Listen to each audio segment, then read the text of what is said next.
Какие вызовы стоят перед Беларусью? Да никаких. Искусственный интеллект, который все уничтожает. Происходят климатические изменения, которые уничтожают жизнь. Атомное оружие становится настолько доступным, правительство США скрывает инопланетян. Ощущение, что этот мир сошел с ума. Я собрал термоядерный реактор у себя в гараже. Но я вообще технооптимист. Я все имейлы пишу с помощью чат-GPT. Мы должны видеть инопланетян. А где Беларусь в этом во всем?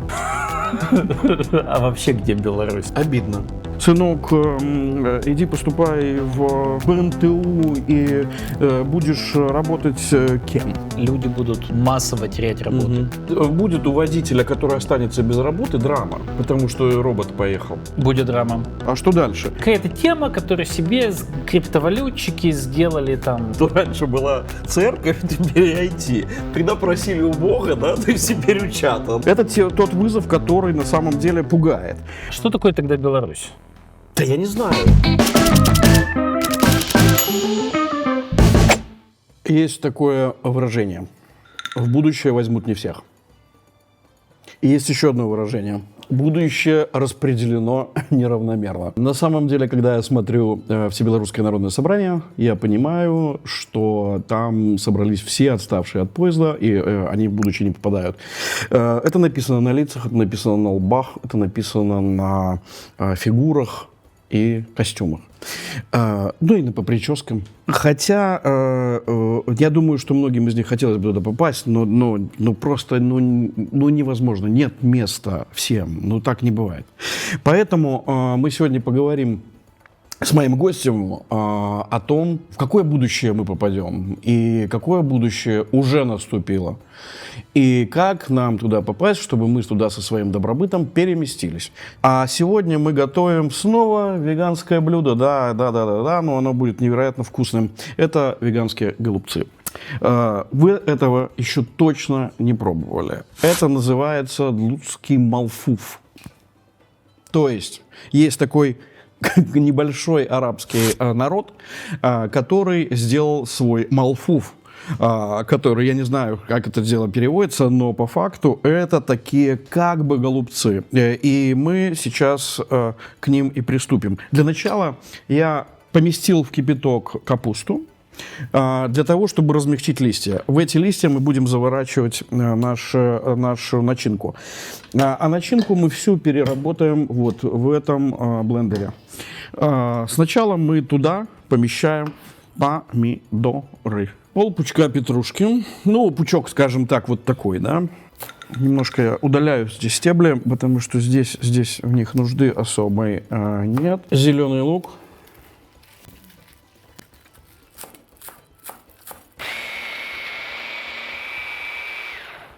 Добавляю сельдерей.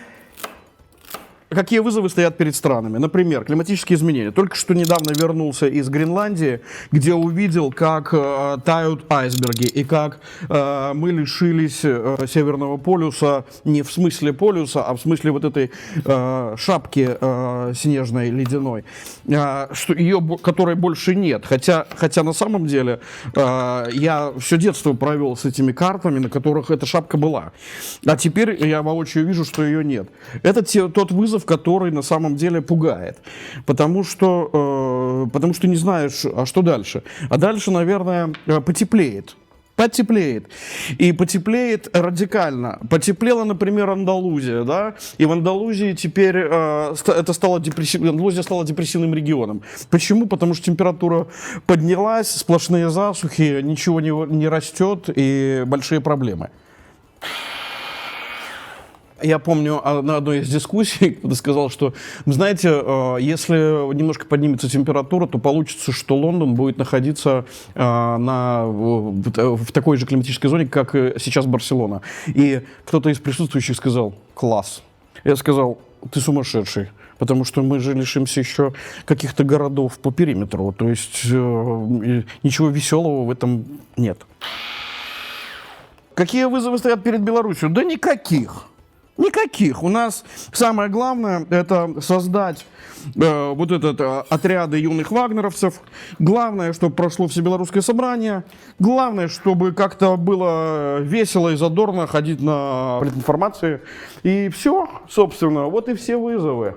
Мы совсем справились, у нас даже не было ковида. Итак, мы добавляем сюда нашу овощную смесь и рис.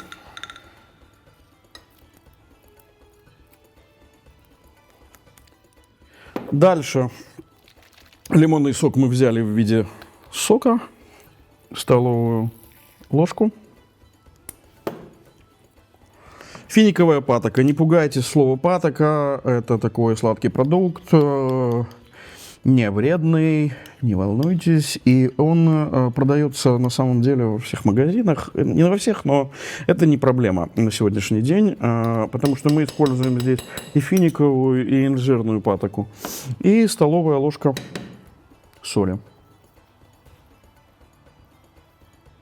Я думаю, что патоку можно заменить сиропом из гуавы, можно заменить, который продается сейчас точно везде. Можно, наверное, попробовать заменить медом. На самом деле, просто сладкой компонентой, которая бы как-то расцветила блюдо. Вызовы стоят.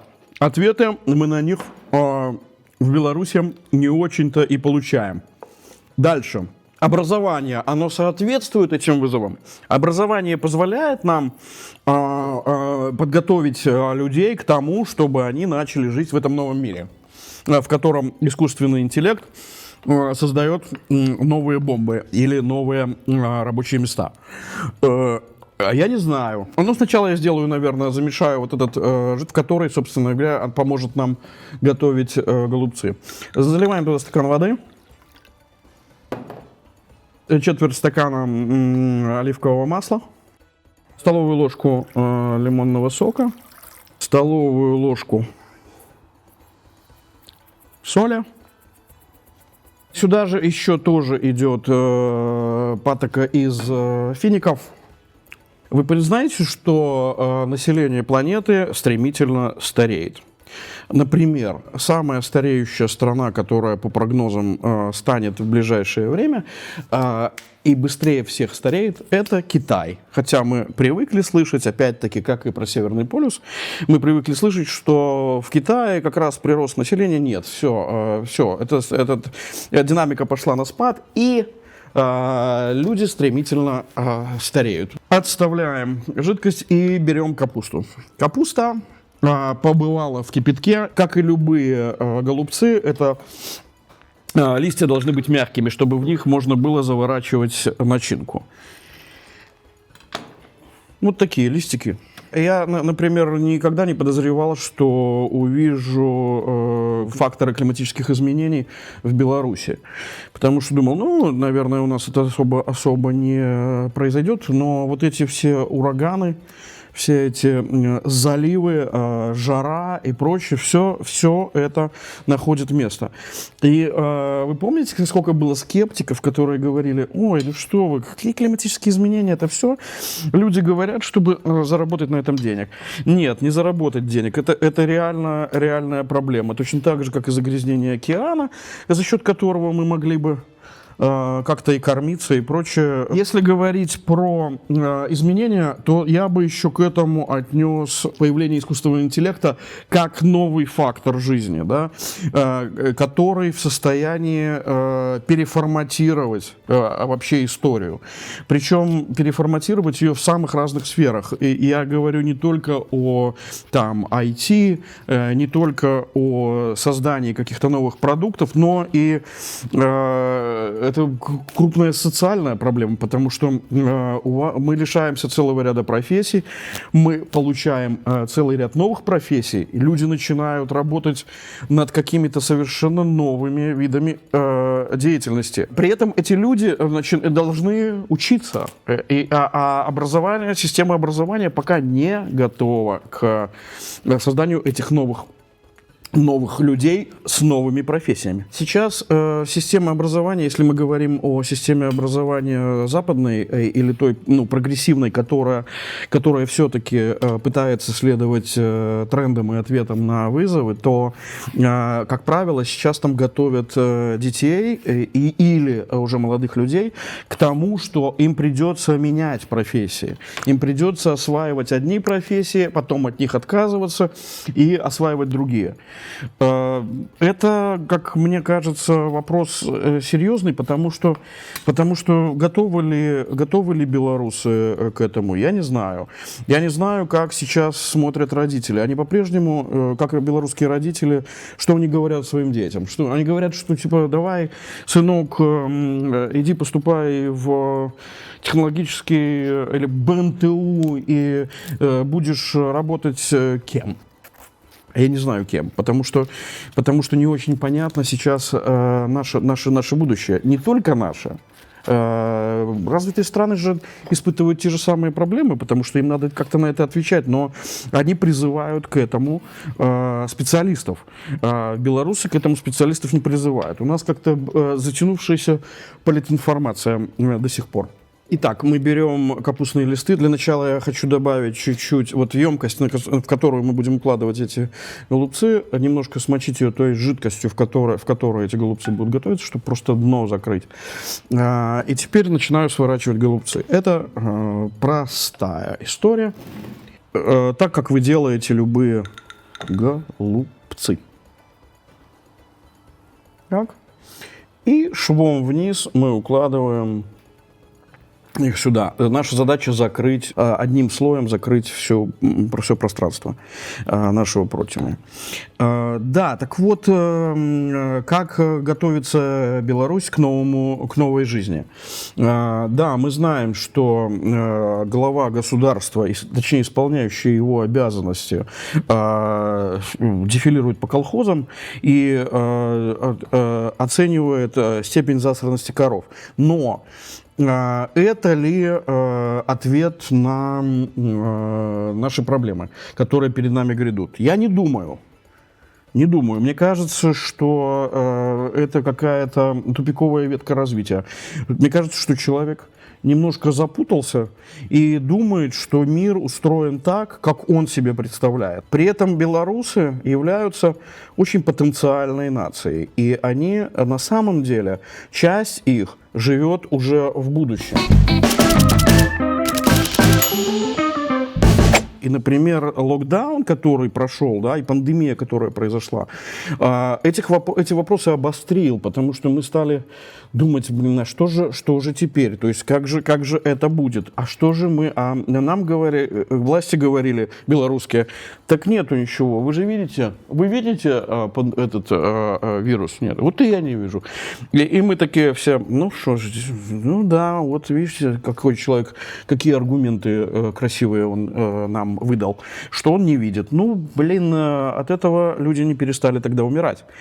А в это время, например, фармакологическая система объединила там ресурсы целого ряда стран развитых и начала работать над вакциной, да, и преуспела в этом.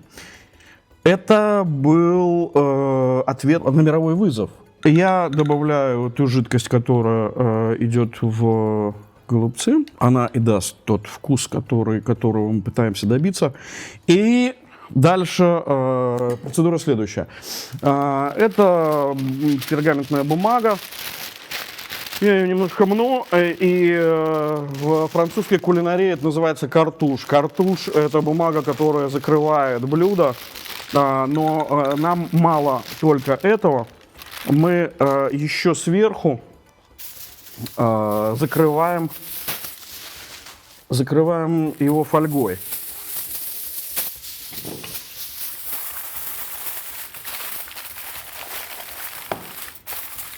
Закрываем фольгой и ставим в духовку на 200 градусов. 50 минут простоит блюдо там, а потом мы уберем сверху фольгу и бумагу, и еще 15 минут он постоит без нее.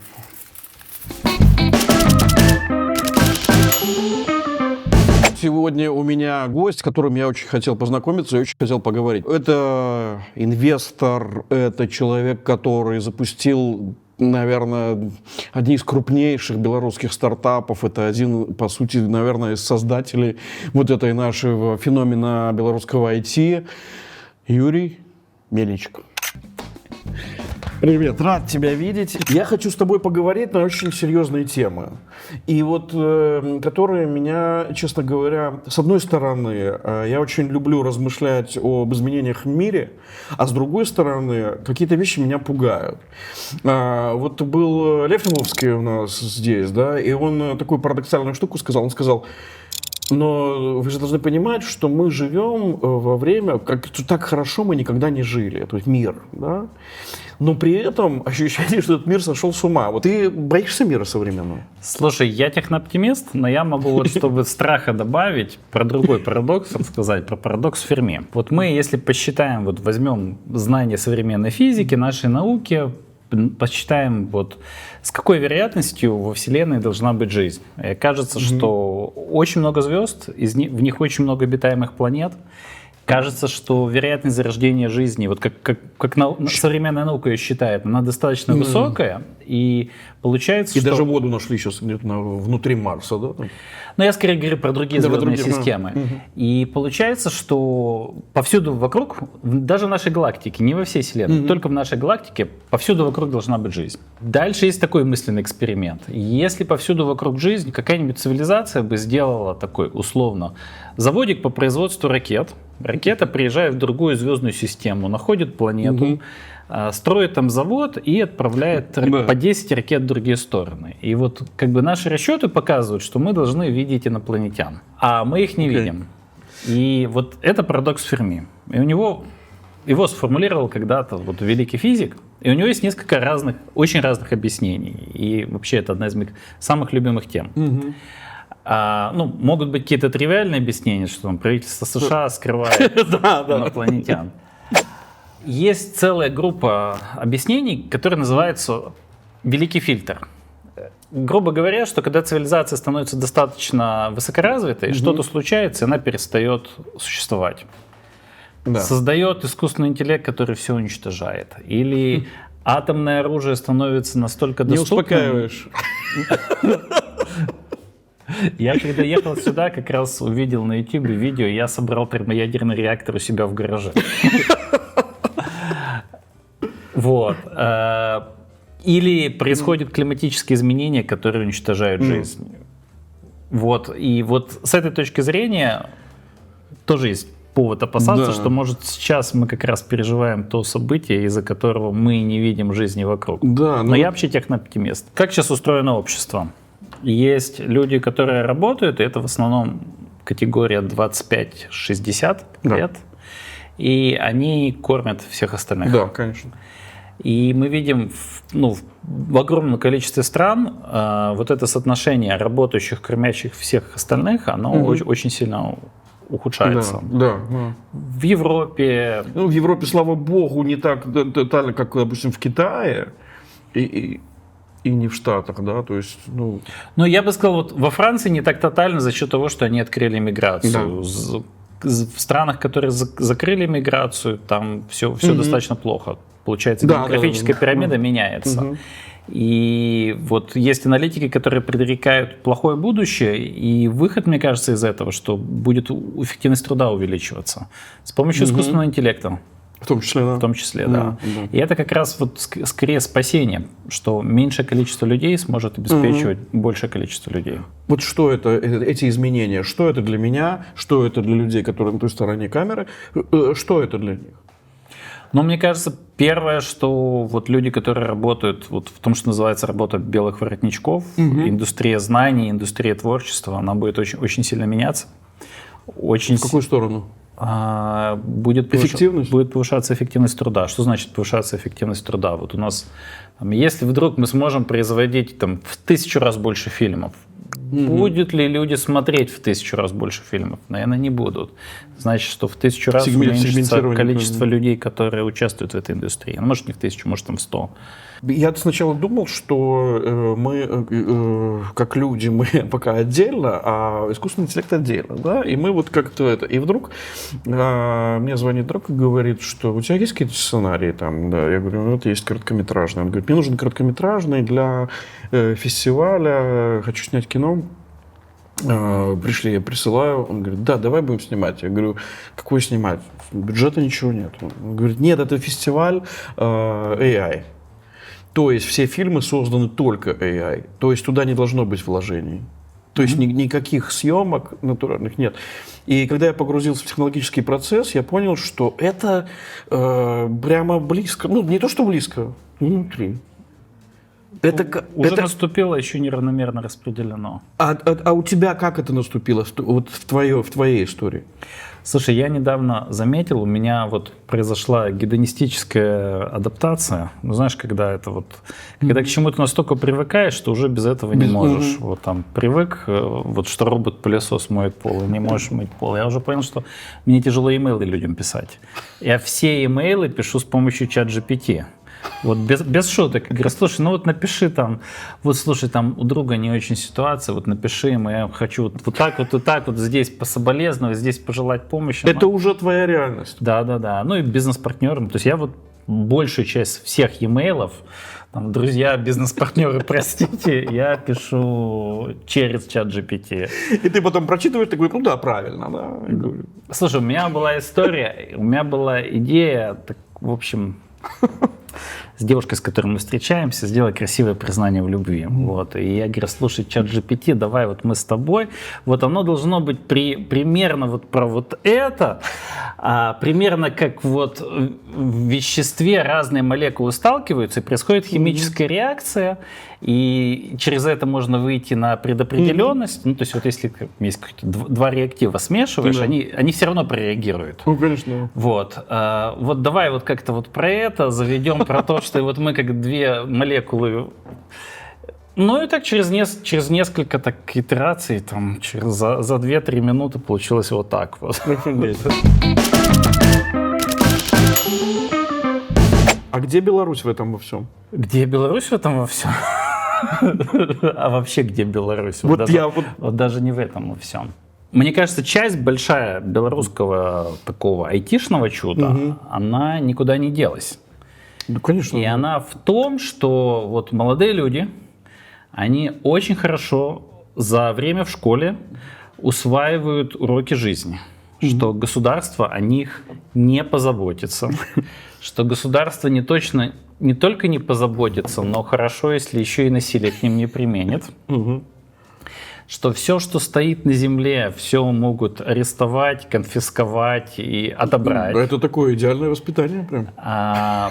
Поэтому вот если ты хочешь просто жить счастливую жизнь, трудиться, творить, зарабатывать деньги, обеспечивать свою семью, то тебе нужно идти в какую-то индустрию, которая не привязана к земле. Индустрию знаний, индустрию творчества. Ну вот в Швейцарии ты можешь жить счастливую жизнь, работая водителем трамвая, понимаешь? Да, абсолютно. Вот.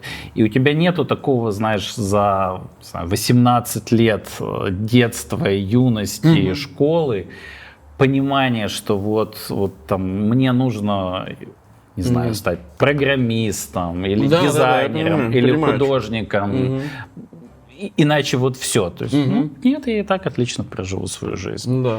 Ну, знаешь, это вот как вот эта вот старая еврейская вот мудрость про то, что советская еврейская мудрость про то, что вот там, мать говорит, сынок, вот у тебя не отнимут только то, что ты умеешь. Это отнять невозможно. Страна, которая на эти вызовы не ищет ответов, она в состоянии в современном мире выжить в будущем или нет? А зачем? Доктор, я жить буду, а зачем? Ну вот смотри. Во-первых, я думаю, что вообще у Института стран сейчас очень сильный вызов. Потому что вот проблемы, которые сейчас происходят в мире, вот на них как политически можно посмотреть, что у них нету что у нас планета общая, воздух общий на этой планете, вода общая, но все перемешивается. Воздух, он же весь перемешивается, вода вся перемешивается. А регуляций глобальных нету, не работают глобальные регуляции. Да. Ни в плане там климатических изменений, ни загрязнения воды, ни там использования оружия. И пандемия еще более обострила эту историю. Он, в принципе, не справляется. Спасибо им за то, что они справляются как могут, но могут они очень-очень-очень слабо. И получается, что вот там, не знаю, микропластик в океане. Вот от пластика же очень легко избавиться. Вот запретить пластиковые бутылки по всему миру. Все, мы сразу решим проблему микропластика в океане. А он же сейчас найден там и в мозгу, и найден и во всех органах. И получается, что есть проблема того, что нету глобальных регуляций. И вот в мире, где сотни стран, у государства не получается создать систему глобальных регуляций. Ну да, это утопия. Конечно. Поэтому я бы вот вообще тогда поставил вопрос, а выживут ли страны? Меня очень будоражит жить в современном мире. Мне кажется, мы вот где-то, знаешь, вот на этом, как бы на переходе, когда еще есть нерешенные проблемы, но уже для большинства нерешенных проблем или для всех нерешенных проблем уже есть решения, которые у нас есть. Да. И это, я думаю, мы живем в последний золотой век. Что вот, знаешь, как вот в литературе, в искусстве вот там были, что вот тогда был золотой век. Вот мне кажется, что инженерно сейчас золотой век. Что люди если будут люди через 500 лет, они будут на нас смотреть и говорить: о, вот тогда уже была вот такая Леонардо да Винчи. Такие, вот такая, и это все можно было решать. А сейчас уже все важные проблемы решены. Я очень люблю настольные игры. Да.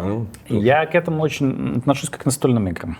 Я говорю, там, ребят, я не создавал никогда свои настолки.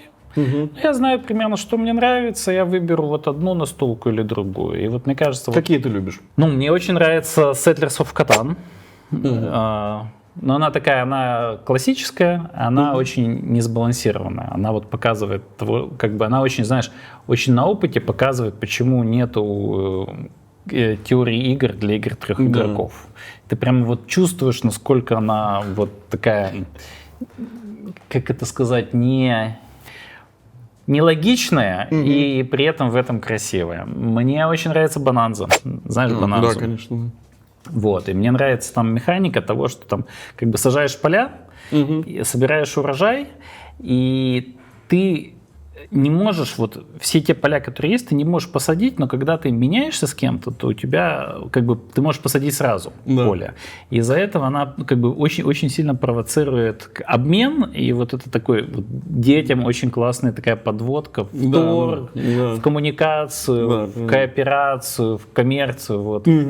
Пойду сниму с голубцов фольгу, чтобы они прогрелись. Мне кажется, что вот та уникальная штука, которую сделали в ПВТ, они же сделали, по сути, какую штуку? Они вот, поскольку они взяли индустрию, и на начальном этапе это, кстати, была IT, а вот в 2020 году были планы, что ПВТ расширится на весь хай-тек, не только на IT-шную часть. Они взяли индустрии, которые идут на экспорт, которые традиционно как бы наше государство не регулирует, и попытались сделать там регуляции, которые приведут к процветанию.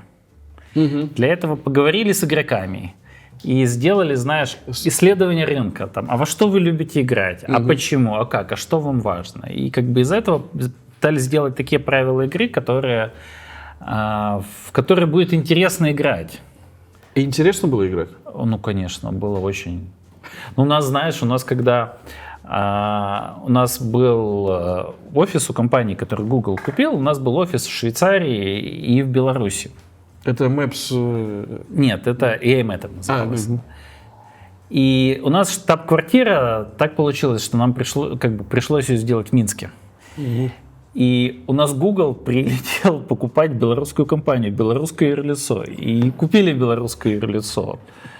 Вот. И вот я немножко знаю о планах, куда это дальше хотели развивать. И это были потрясающие планы. Про то, вот меня, допустим, что очень сильно будоражило, про то, что вот какие есть в биологии регуляции, которые можно было бы облегчить в Беларуси, чтобы какие-то передовые биотех-бизнесы имело бы смысл делать в Беларуси. И это такой чисто вопрос регуляции. Вот я недавно был в таком, не знаю, в экономической зоне в городе Проспера, в Гондурасе. И это какая-то тема, которую себе криптовалютчики сделали, там какая-то свободная экономическая зона, что-то типа гондурасского ПВТ. Говорят, что один из нобелевских лауреатов по экономике помогал это все организовывать, и что вот он говорил, что вот моя задача сделать так, чтобы когда в Гондурасе поменяется правительство, чтобы они не смогли это все закрыть и забрать.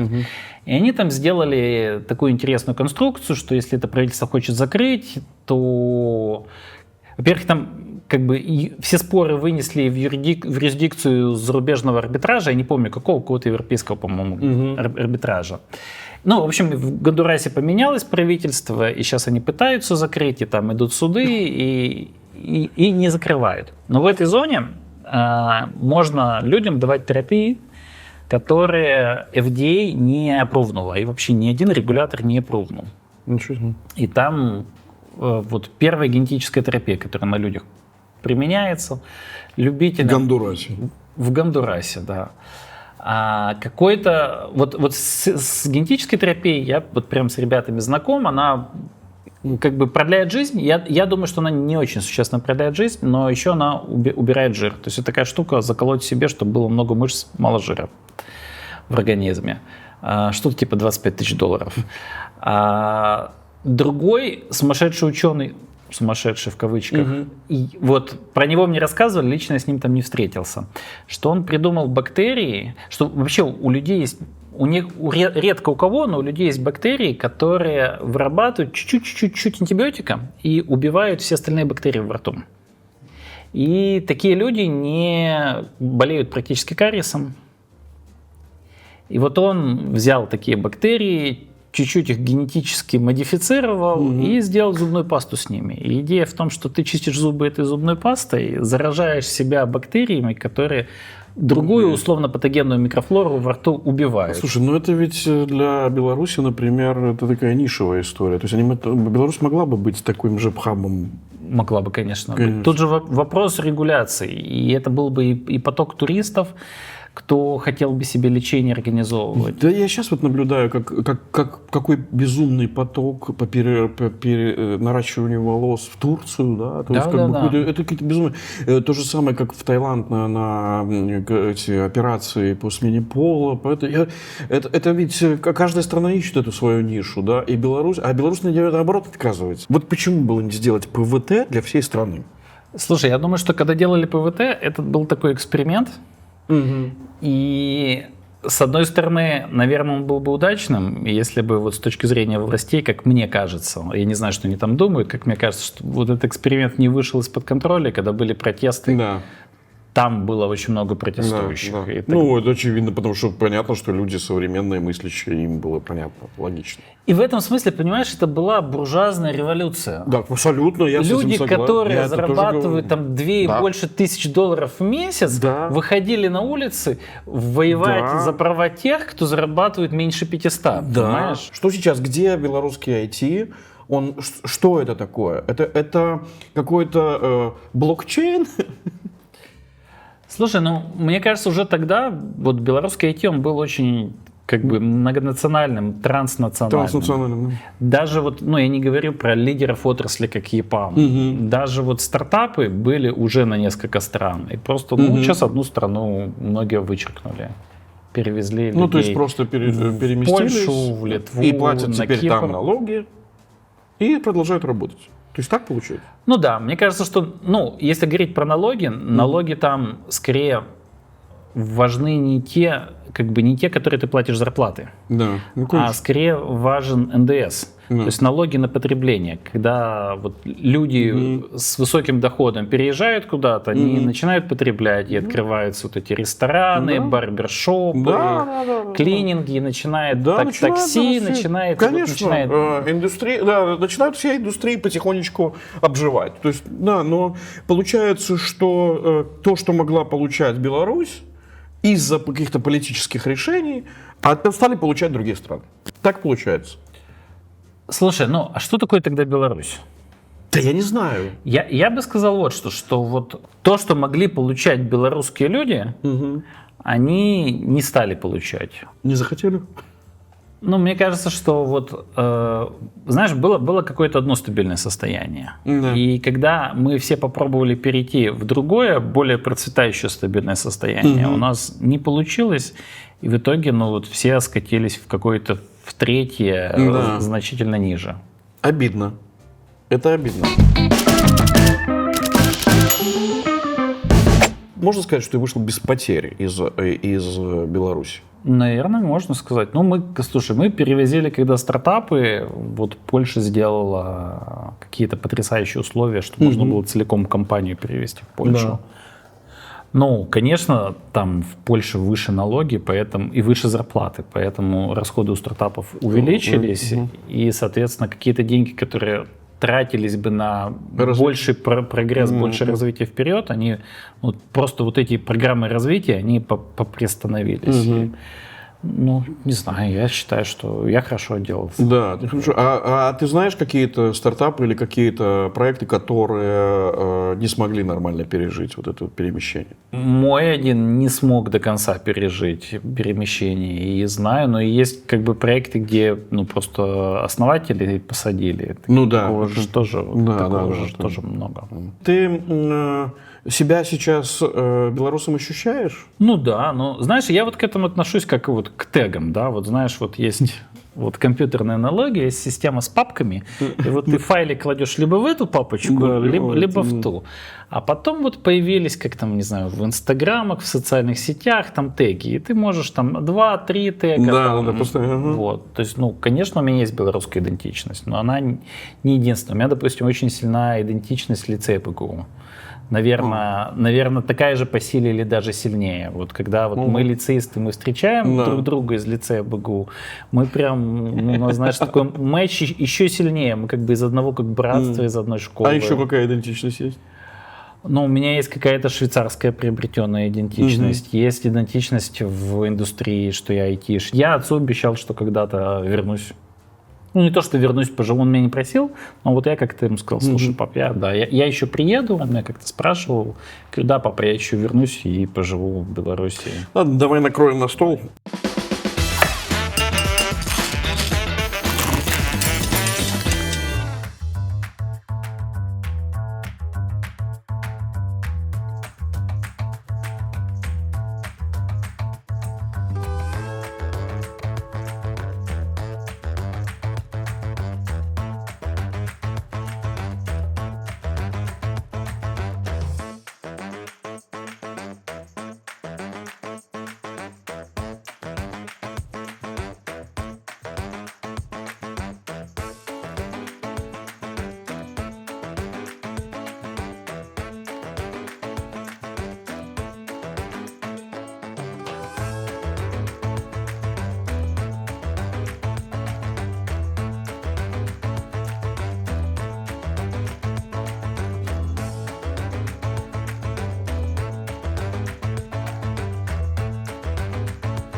Я не веган и не вегетарианец, я ем все, но мне хочется научиться готовить веганские блюда вкусно. Вот прям вкусно-вкусно, знаешь. Я когда узнал, что придумали уже мишленовскую звезду зеленую, четвертую, получается, ты можешь получить 3, и 1 зеленую за веганские и вегетарианские блюда. И мне это очень понравилось, потому что мне кажется, что это какая-то новая история тоже, потому что она новая реально.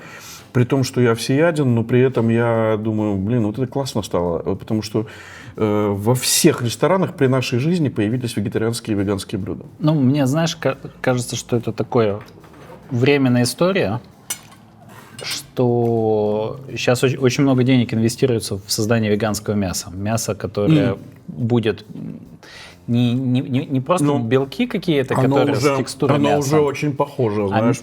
Живые клетки, которые выращены, но выращены не в животном. Да, понимаю. И получится, что химически и биологически это будет мясо, и как бы кулинарно это будет мясо, но оно будет без причинения страданий живым существам.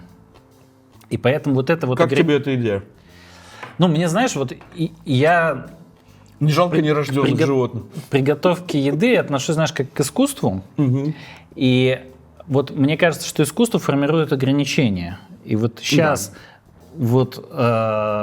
веганская кухня так развивается, потому что есть вот это ограничение. И вот через 20 лет этого ограничения не будет. Будет много веганского мяса, который не будет практически отличаться от настоящего. Ну, это интересный процесс на самом деле, очень интересный. Что такое сейчас мировая IT-индустрия? Был бы класс.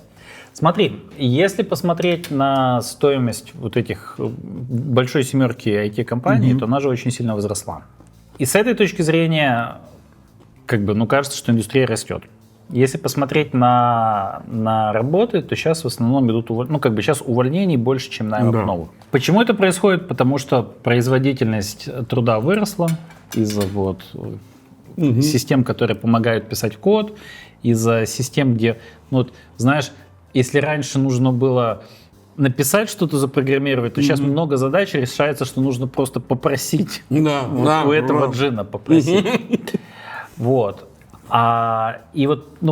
Продуктивность выросла, а спроса в мире такого, он не вырос так же быстро. Поэтому, с одной стороны, идут увольнения, с другой стороны, это же кому кризис, кому нет.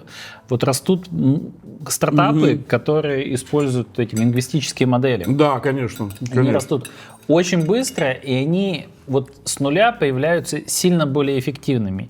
Если большим компаниям, IT-компаниям нужно перестраиваться, реорганизовываться, чтобы внедрить это в себя, то, знаешь, как дети, которые с рождения у них есть телефоны, они уже в этом появляются. Вот так и компании сейчас, стартапы, которые сейчас появляются, они другие. Они появляются, уже имея этот искусственный интеллект. Они по-другому строят процессы свои, и они по-другому относятся к труду, по-другому. Они уже другие. Вот если раньше, чтобы сделать стартап, нужно было где-то найти программистов. Программисты такая была элитарная каста. Элитарная каста, это значит, что программисты так не всегда легко общаются. Спрос большой. Знают себе цену. Ты собеседуешь программиста, кажется, что бывает такое, что программист собеседует тебя, почему я должен в вашей компании работать? Давайте объясните мне. А как бы вы к этому подходили? И ты выходишь из такого собеседования отсобеседованный. И я видел много того, что, знаешь, такие основатели, фаундеры от бизнеса или кто-то, у кого была идея, кто хочет эту идею развить, им приходится находить программистов, уживаться с какими-то антисоциальными штуками. И технический фаундер был главным. Сейчас эта ситуация начала меняться. Она еще не поменялась, но уже она начала меняться. Во-первых, потому что есть уже компании, есть уже стартапы, которые люди начали без технического кофаундера. Говоря этой ChatGPT или Claude, что ты хочешь сделать, пытаться откомпилировать, говорить, слушай, что-то не работает, такая ошибка. Она говорит, тогда попробуй это. У программистов увольнение, и они естественным образом идут стартапами. И сейчас, если у человека есть идея какая-то в медицине, в театре, в искусстве, в бухгалтерии, неважно где, но если человек хорошо понимает какую-то область и думает, сейчас можно это сделать, сейчас появились для этого инструменты. Сейчас никогда раньше не было так легко это сделать, никогда раньше не были для этого все возможности. Если мы говорим про Беларусь, и уехать как цифровому номаду можно очень легко, и доступ есть ко всему интернету пока еще. И реализовать свою идею есть все инструменты сейчас. Что будет происходить с профессиями? Слушай, мне кажется, важнее даже, чем это, что если мы посмотрим за всю историю человечества, сначала кто-то становится, не знаю, плотником, и это умение передает детям, внукам, правнукам. Потом эти семейные бизнесы, они начинают сокращаться. И мы уже вышли из следующей эпохи, когда человек выбирал профессию на свою жизнь. Уже все. Уже люди живут за свою жизнь много разных профессий, и вот если посмотреть, куда это направлено в то, что это будет и еще усиливаться. Как бы скорость, проблема не в том, что изменения даже случаются, что скорость изменений увеличивается. Динамика, да, меняется. И поэтому на первое место выходит возможность адаптироваться к этим изменениям. Знаешь, как вот мы в стартапе, вот у нас была такая мантра, кого мы нанимаем. Мы стараемся нанять человеков, которые очень хорошо делают работу, которую они никогда раньше не делали. Потому что мы понимаем, что им придется много делать то, что они никогда раньше в жизни не делали. И адаптация, да, быстрая. И мне кажется, вот это самое главное. Да, это важно. У меня сейчас ощущение, что вот то, что раньше была церковь, теперь IT. То есть, когда просили у Бога, да, то есть теперь у чата, да, то есть, но только он дает. Мне кажется, джин, знаешь, джин, который не всегда делает то, что ты хочешь, а делает то, что ты попросишь. AI развивается. Он начнет вытеснять из профессий не только из таких вот там, ну хорошо, дизайнеры, да, но из профессий массовых. Что сейчас отстает, если вот мы из инженерных областей возьмем, это робототехника. Отстает. Ну, относительно взрыва искусственного интеллекта, да. Безусловно. То есть вот то, что вот, не знаю, 20 лет назад мне казалось немыслимым, оно случилось. А то, что вот как бы, ну, какие-то роботы, которые кажется, что, ну, знаешь, там, не знаю, робот, который бы мог вставить ключ в дверь, как бы повернуть ключ, открыть дверь и зайти. Меня, знаешь, что напрягает больше всего в роботах сейчас? Что люди все равно делают их по своему образу и подобию, а у меня ощущение, что они должны быть другими. Ну, знаешь, когда они становятся другими, они перестают быть роботами. Это вот как вот робот-пылесос, он уже пылесос. Пылесос. А робот по приготовлению риса — мультиварка.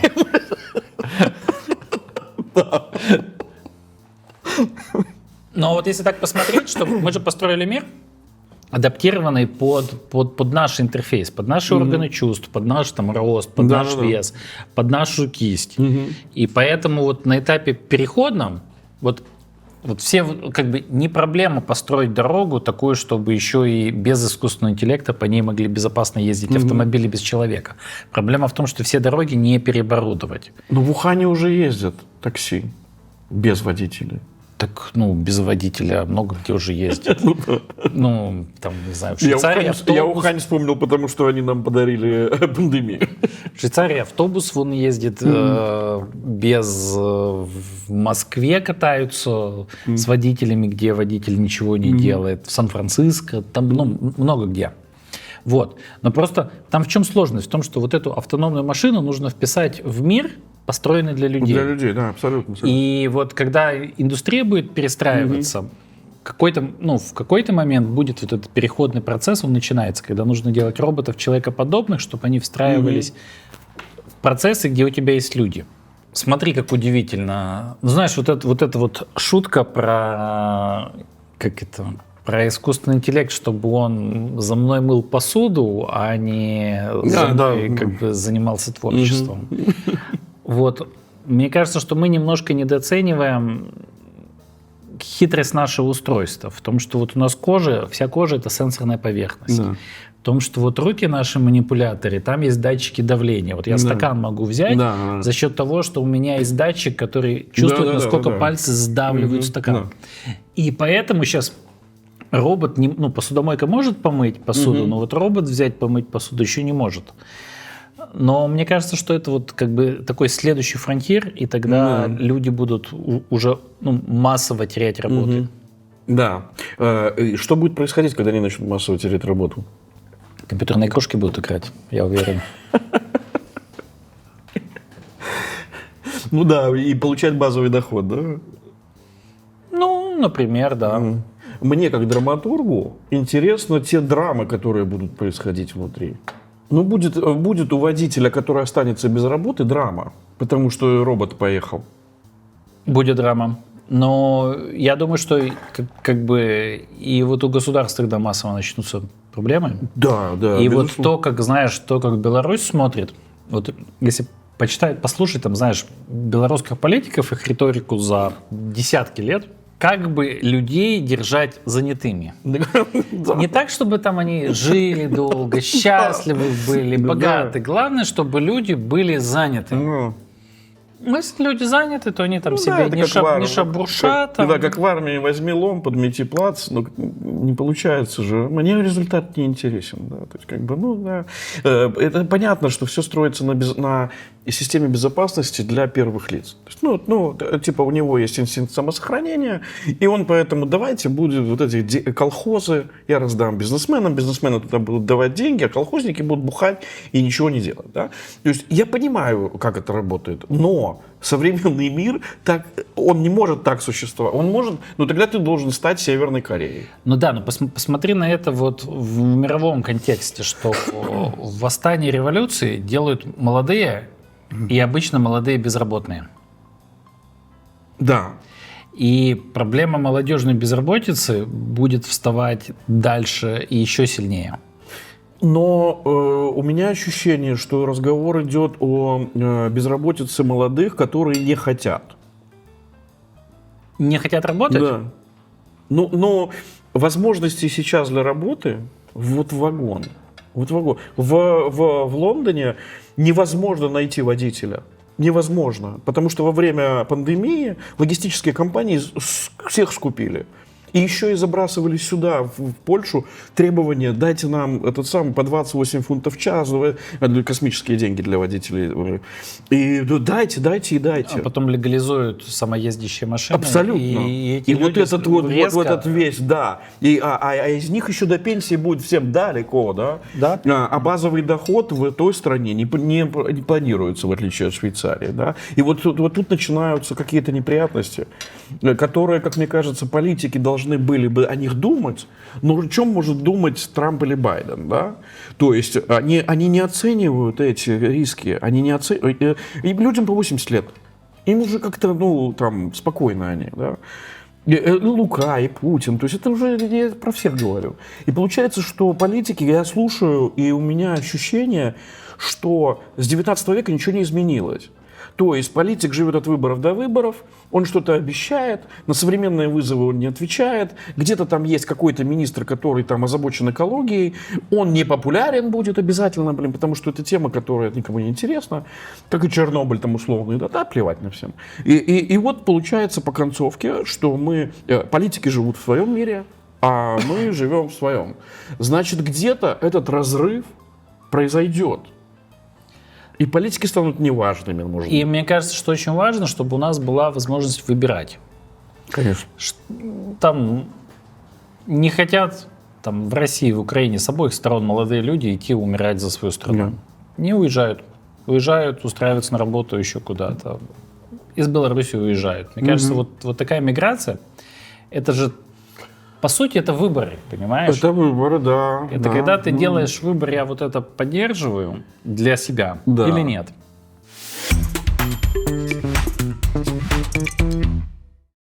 Что для тебя вкус счастья? Слушай, драники. Почему? Потому что это для меня это воспоминание, как отец готовит, потом я помогаю, потом даже мы с отцом готовим. Больше отец готовит, я помогаю. И это еда, которая не готовится, знаешь, чтобы поесть. То есть это не так, что там вот отец мне с утра готовит завтрак, и я потом иду в школу. Нет, это это прям событие, это мы с семьей. Это обычно готовит мама, а тут готовит папа, а мама в доме при этом. Это не так, что я остался с папой, поэтому папа готовит, а папа готовит. Знаешь, как есть у разных народов еда, которую готовят мужчины и передают своим детям. Да, там как плов узбекам. Да. Вот я папе сдавал прям экзамен на драники. Спасибо, дорогой, что ты ответил мне на ряд важных вопросов.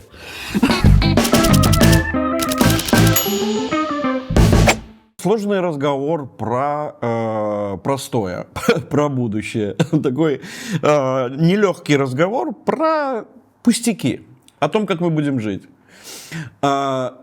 Первое, что я хочу сказать, это то, что если человек развивается, то ему в принципе все равно, на изменения.